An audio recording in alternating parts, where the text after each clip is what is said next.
Welcome for U S classes. यदि आप EPSS PAT exam की तैयारी कर रहे हैं तो ये क्लास आपके लिए होगी और यह प्रैक्टिस सेट नंबर 7 होगा। और इसी क्लास से आपके लिए डायरेक्ट आपके लिए 5 से 6 प्रश्न आपको देखने को मिलेंगे आपके पैट के पेपर में। चलिए शुरू करते हैं आज की क्लास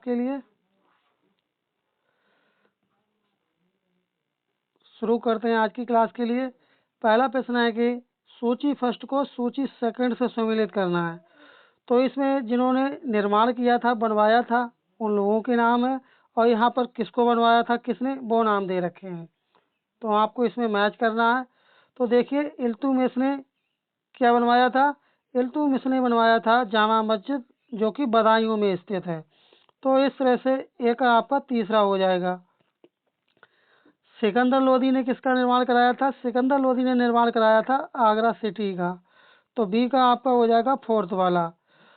और अकबर ने किसका निर्माण कराया था? अकबर ने कराया था फतेहपुर सीकरी का निर्माण कराया था। तो इस तरह से सी का आपका हो जाएगा दूसरा। अब इसी तरह से डी में क्या? फिरोज शाह तुगलक ने किसका निर्माण कराया था? इसने निर्माण कराया था जौनपुर सिटी का।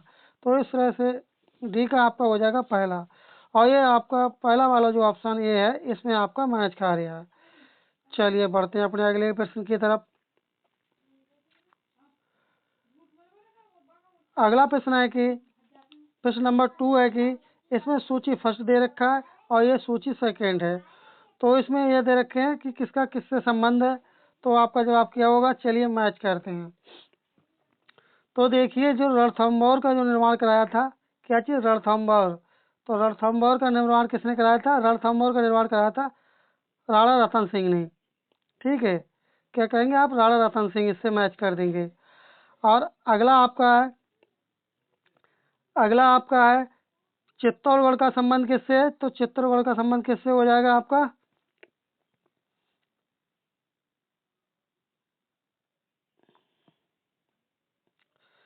चलिए बढ़ते हैं अपने अगले प्रश्न की तरफ।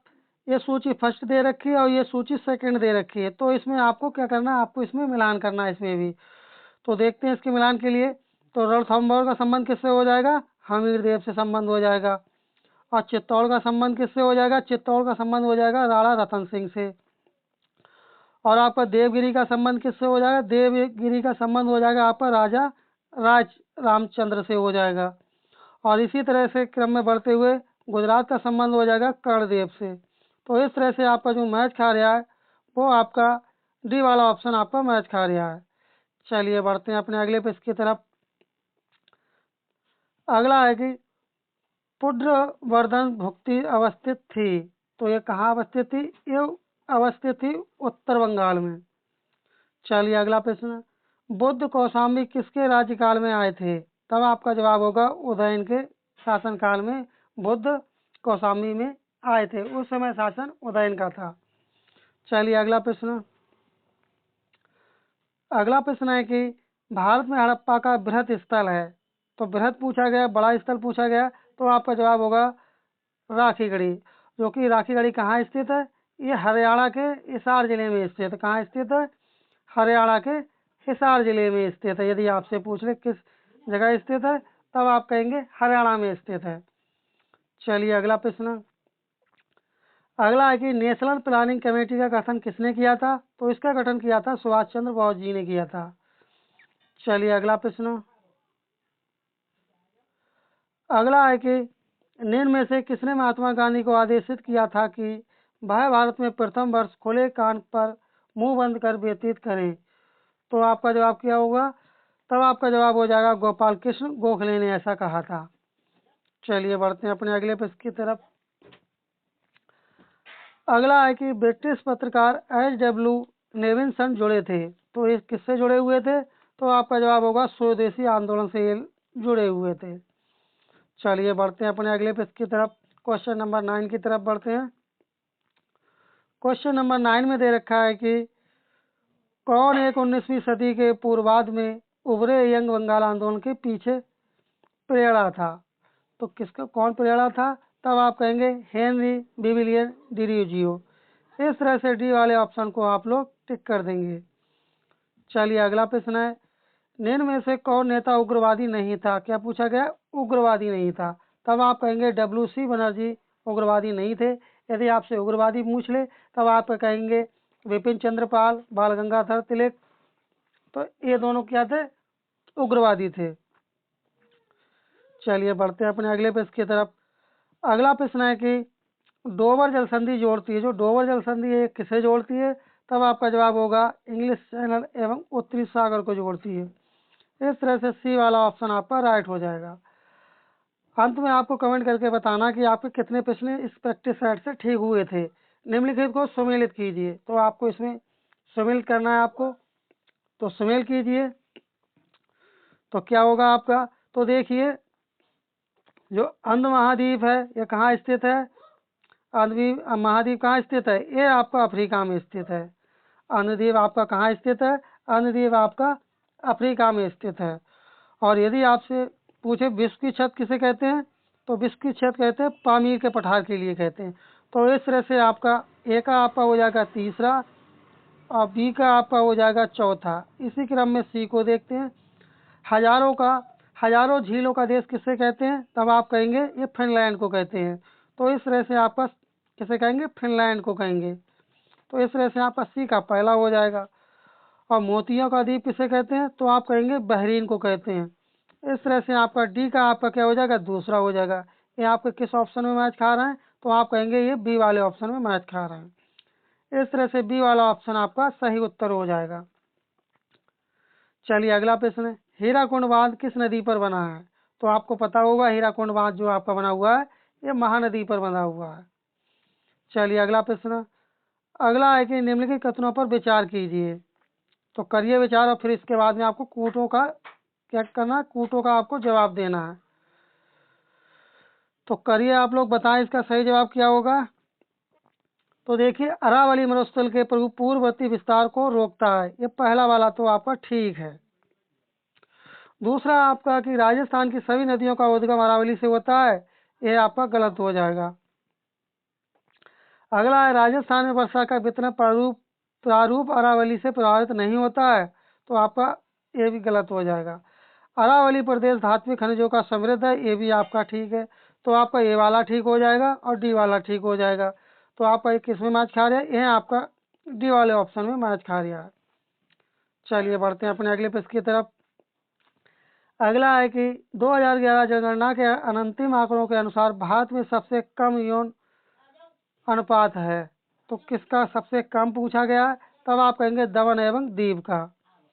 चलिए अगला प्रश्न, भारत में बहुराष्ट्रीय कंपनियों को प्रोत्साहन देना, बढ़ावा देना, तो आपका जवाब होगा, तब आपका सही जवाब हो जाएगा वैश्वीकरण की नीति को, ये भी ठीक है। उदारीकरण की नीति ये भी ठीक, निजीकरण नीति ये भी ठीक। तो इस तरह से आपका डी वाला ऑप्शन आपका राइट आंसर हो जाएगा। चलिए बढ़ते हैं अपने अगले प्रश्न की तरफ। अगला है कि भारत में ई नाम, जैसे ई राष्ट्रीय कृषि बाजार लागू हुआ था, तो जो ई राष्ट्रीय कृषि बाजार लागू हुआ था तो ये कब लागू हुआ था? ये लागू हुआ था 2016 में लागू हुआ था। चलिए अगला प्रश्न, अगला प्रश्न दे रखा है कि सूची फर्स्ट में फसलों के नाम दे रखे हैं और सूची सेकंड में बीमारी का नाम दे रखा है। अब आपको इसमें बताना कौन सी फसल में कौन सी बीमारी लगती है, तो आपको यह बताना है। तो देख लेते हैं इसके लिए। गन्ना में कौन सा रोग लगता है? गन्ना में लगता है रेड रॉट रोग। आपने गन्ना देखा होगा लालपन पड़ जाता है, जो उसकी गांठी होती है तो उसमें आपने देखा होगा गन्ना लाल हो जाता है, ललछौना कलर का हो जाता है, तो उसे रेड रॉट रोग कहते हैं। धान में कौन सा रोग लगता है? तो धान में आपका लगता है खैरा रोग। आपने देखा होगा धान में खैरा रोग लगता है। तो ए का आपका क्या हो जाएगा? दूसरा हो जाएगा और बी का आपका तीसरा हो जाएगा। इसी क्रम में सी को देखते हैं। तो अरहर में कौन सा रोग लगता है? तो अरहर में लगता है उकटा रोग, जिसे बिल्ट भी कहते हैं। तो सी का आपका चौथा हो जाएगा। इसी क्रम में डी को देखते हैं। आलू में लगता है झुलसा रोग। आपने देखा होगा कि आलू की पत्तियां झुलस जाती हैं, तो उसमें क्या कहते हैं? झुलसा रोग कहते हैं। तो इस तरह से ये जो आपके ऑप्शन है ये आपके दे रखे हैं, तो ये आपके बी वाले ऑप्शन में दे रखे हैं। इस तरह से बी वाला ऑप्शन आपका सही उत्तर हो जाएगा। चलिए अगला प्रश्न, अगला है कि कौन मुद्रास्फीति से सर्वाधिक लाभ होता है? तो कौन सी मुद्रा सर्वाधिक लाभ होता है? तब आपका जवाब हो जाएगा रीढ़ी से। जो ऋण देते हैं उसके बाद में जो ब्याज प्राप्त होता है उससे सबसे ज़्यादा लाभ होता है। चलिए अगला प्रश्न, भारत में कर सुधारों का उद्देश्य निम्नलिखित में से कौन सा नहीं है? तो नहीं पूछा गया है, तब आप डायरेक्ट कहेंगे कुल कर राजस्व में अप्रत्यक्ष करों के हिस्से में वृद्धि करने के उपायों को सुझाना। तो डी वाला ऑप्शन आपका राइट आंसर हो जाएगा। अगला है कि भारत में स्थानीय शासन के विषय में निम्नलिखित में से कौन सा सही नहीं है? तब आप कहेंगे भारतीय संविधान के अनुसार परिसंघीय प्रणाली में स्थानीय शासन जैसी कोई स्वतंत्र कोटि नहीं है। तो यही आपका सही नहीं है और यही आपका सही जवाब होगा। चलिए अगला प्रश्न, अगला है कि भारत में लोकसभा का स्पीकर अध्यक्ष है, तो कौन इसे मनोनीत करता है? तो आपका जवाब क्या होगा? आपका जवाब हो जाएगा चयनित किया जाता है। क्या चीज? चयनित किया जाता है। बी वाला ऑप्शन आपका राइट आंसर हो जाएगा।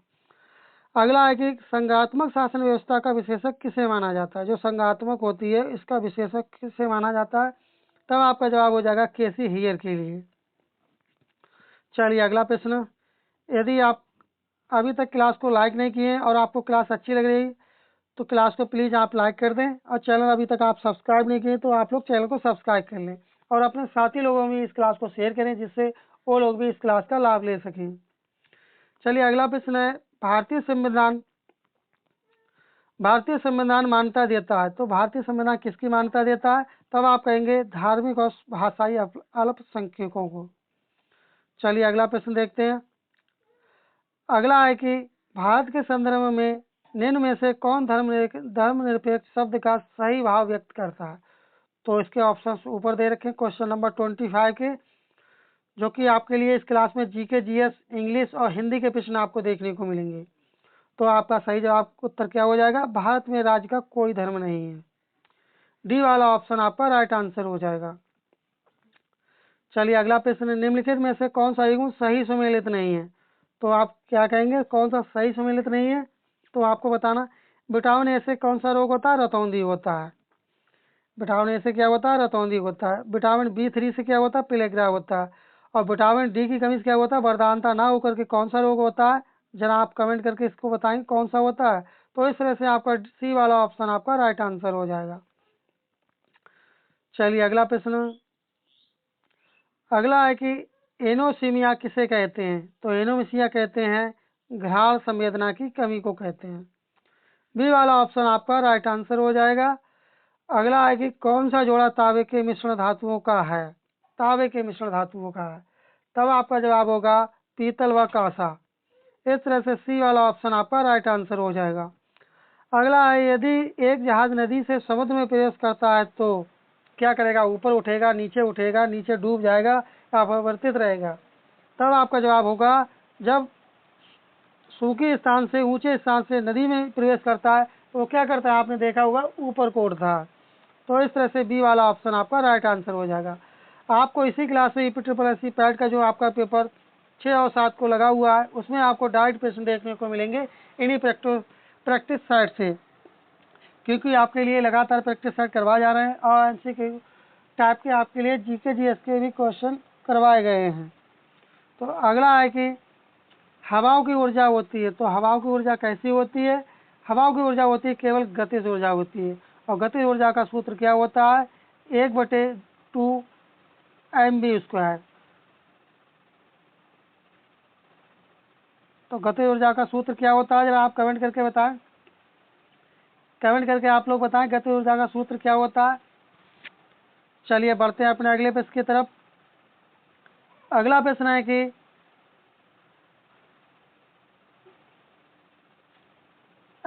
है कि कौन सी पत्रिका के संपादक महावीर प्रसाद द्विवेदी थे? तो इनके लेखक पत्रिका पूछी गई कि महावीर प्रसाद द्विवेदी ने कौन सी लिखी थी? तब आपका जवाब हो जाएगा सरस्वती लिखी थी। सरस्वती किसने लिखी थी? महावीर प्रसाद द्विवेदी ने लिखी थी। चलिए बढ़ते हैं अपने अगले प्रश्न की तरफ। अगला है, दूर के ढोल सुहावने लगना, इस मुहावरे का सही अर्थ बताइए। आपसे कहा था कि इसमें जीके, इंग्लिश और आपके हिंदी के प्रश्न आपको इस क्लास में देखने को मिलेंगे, जो कि सभी क्वेश्चंस इसमें सेलेक्टेड प्रश्नों को लिया गया है जो कि आपके पेपर में मिलने की अधिक संभावना है। तो इसका सही जवाब क्या हो जाएगा? तो इसका सही जवाब हो जाएगा अनदेखी वस्तु भाना। चलिए बढ़ते हैं अपने अगले पेज की तरफ। अगला है कि निम्नलिखित में से कौन सा शब्द स्त्रीलिंग है? तो स्त्रीलिंग पूछा गया है, तब आप कहेंगे कहार। कहार जो शब्द है वह स्त्रीलिंग है। अगला है कि हनुमान ने संजीवनी बूटी से लक्ष्मण के लिए होश लाए। वाक्य में त्रुटि का आधार पहचानिए। तो त्रुटि आपको बताना किस तरह की त्रुटि है, तब आप कहेंगे कारक संबंधी त्रुटि है। अगला है कि नैसर्गिक का विलोम क्या होगा? तब आप क्या कहेंगे? तो इसका विलोम हो जाएगा कृत्रिम। डी वाला ऑप्शन आपका राइट आंसर हो जाएगा। अब अपना जो हिंदी का पैसेज आ चुका है, आप चाहे तो इसे पढ़ के भी इससे संबंधित प्रश्नों का जवाब दे सकते हैं। जो आपका ये इंग्लिश का पैसेज दे रखा है, इसमें दे रखा है कि a family of 78 Kundul Kumari village in Dhing. इस तरह से आप इसे पढ़ के आप प्रश्नों का जवाब दे सकते हैं। तो पैसेज को ना पढ़ते हुए प्रश्नों की तरफ बढ़ते हैं और आपको इसका जवाब बताना है। तो अगला है कि दिस पैसेज इज अबाउट। जो पैसेज दे रखा है ये किसके विषय में दे रखा है, इसमें क्या बताया गया है, इसका अर्थ होता है। तब आपका जवाब हो जाएगा हीमा दास के बारे में इसमें बताया गया है। अगला है कि select the sentence in which the article has been wrongly used. तो इसका करेक्ट आंसर क्या होगा? तो इसका करेक्ट आंसर आपका हो जाएगा he is a I mean. ए वाला ऑप्शन आपका राइट आंसर हो जाएगा। चलिए अगला है complete the sentence he has no money now. यहाँ पर तो आपका क्या आ जाएगा? तो हाँ, यहाँ पर आपका क्या आएगा? तो आपका कमेंट करेंगे जरा आप लोग। तो यहाँ पर आपका आ जाएगा एज ही हैज गिवन। तो इस तरह से बी वाला ऑप्शन आपका यहाँ पर आ जाएगा।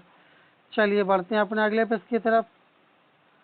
अगला है कि identify the correct reported form the given sentence my friend said you must accept this gift.